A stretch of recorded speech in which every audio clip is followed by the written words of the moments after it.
It's Councilman Brett Sanders highlighting November the 1st council meeting. Tonight, I don't want to sound repetitive, but there was a lot of third readings, but I'm just going to try to sum it up in a nutshell. And some of the companies and things in the past went in on third reading, which was millions of dollars being invested in Anderson County and lots of jobs being created, new jobs, plus we had an expansion of one, which we had a resolution for Flexon, and they're a local company here expanding 200,000 square feet. They make garden hose and they make extension cords, and I thought it was interesting that the company here in Anderson off old Pyramid Dairy Road, they actually make enough garden hose to circumnavigate the earth 7 times. And they also are big on recycling. I think it was over 400 tractor trailer loads a year are being recycled at that plant. So I'd just like to congratulate them on their expansion, and hope and pray for them to have continue to prosper here in Anderson County. We also had tonight, we actually had several companies present to us, architect firms, on the construction of the new corrections facility. I think everyone knows now, I think I mentioned it in the last meeting, Mosley Architect Group had gotten the contract, or won the bid. And tonight we decided and chose to go with them along with what they have proposed.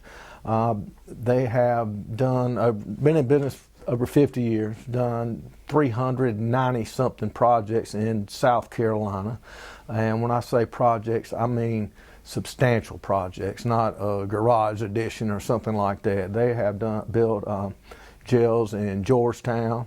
They built the Pickens jail. I think there was something in Charleston County, Berkeley County, Dorchester County. So they are very qualified, and they have actually a design, bid, build process. And during this process, that we're going to pre-qualify bidders. So, you know, it's not to, I don't want to say disqualify certain bidders, but it's on a project of this scale. I think the pre-qualification will allow us and them to have a qualified builder on a project of this scale. You know, I don't want to sound negative, but you know, it's not your mom and pop house builder that decides, hey, I'm going to bid on a $55 million corrections facility. So I think it was a great choice going with Mosley. They had several people present. Everyone did an excellent job, but with Mosley's reputation and pretty much building correction facilities is in their wheelhouse. They understand state regulations, federal regulations. Also, we're going to have a veterans court. We're also going to have be able to house juveniles, which a lot of people don't understand. I think it was $12,000 to $15,000 a month Anderson County taxpayers pay to transport juveniles back and forth from Columbia back up to here for court process. So, I mean, there is other counties as well. So we'll be able to not only, I don't want to say profit off of it, but there will be a revenue source to where we can house juveniles for other counties and help them save money, along with helping the taxpayers save money. So very elaborate project, and I think it was broken down into about 3 or 4 phases of design. I think the first phase was primarily just getting your site preparation or site architect or engineering stuff. That was about a 4-month process. There was a 4-month process on the material selection,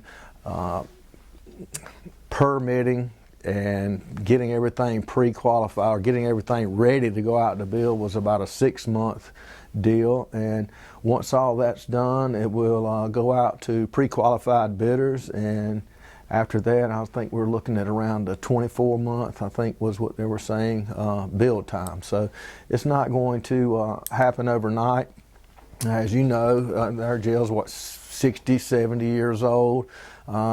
It's a process that are a product that we have needed in the county for years. It's a tough pill to swallow, but it is the safety of our officers and our staff, and that's first and foremost. The liability, the taxpayers, of the liability issues of someone getting hurt or something negative happening out there at our facility now. It's also planned. I mean, this is it wasn't an overnight decision. We've been kicking this can down the road for years, way before I got on council, before I even thought about council.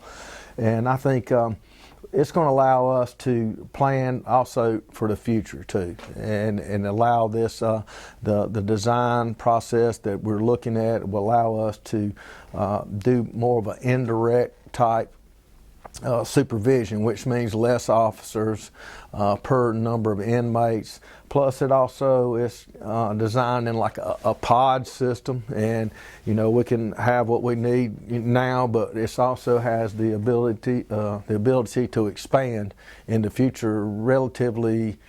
I don't want to say easy, but it's easier than having to tear a wall out and go back to the drawing board. Also, when I sat down with Mosley and there were some questions asked, and I wanted to make sure that as we're doing this, we're thinking about the future, with the infrastructure, the size sewer line, the size water line, and think about, the electrical and things. Go ahead, and have that thought process now, so when you do, or if you have to expand in the future, you're not going back and having to redo everything. I mean, it'd make it a simple process to expand. And again, we have, like I said, I call it the drug court, veterans court. We have a big problem with recidivism, and a lot of it stems from, mental health issues. So the mental health court and the veterans court thing, I think that's going to cut down on a lot of the recidivism and the inmates that they keep seeing over and over. So hopefully it'll be able to get some people the help that they need, and do it in a timely fashion through the court system there at the facility. Tonight I'd like to give a thanks out to Steve Newton here at I'm not sure what his official title is. I think Mr. Newton does about everything, but primary function that I see is in the grant writing process. He and our administrator, Mr. Burns, our staff here, I think Mr. Newton in the last several weeks has gotten millions of dollars in grants. And then I just got an email tonight, or before council meeting today, he got us a $350,000 grant for the mental health and veterans court that we mentioned earlier. And the thing is, I'm just happy to see that we have a grant writer and a staff that's on top of these things, to see that some of our state tax money is being spent here in Anderson County and not in Charleston down at the port or Myrtle Beach or somewhere like that. So I'm glad to see that they are aware of what's out there and working. I mean, they work hard on getting those, and a lot of it has to do with our state delegation. Just like to thank everyone for serving there, and some of the PARD grants and other things that they have approved for us. So we have great council, great administration, great employees, and a great state legislator, and it shows with the progress and things that you see going on in Anderson County now.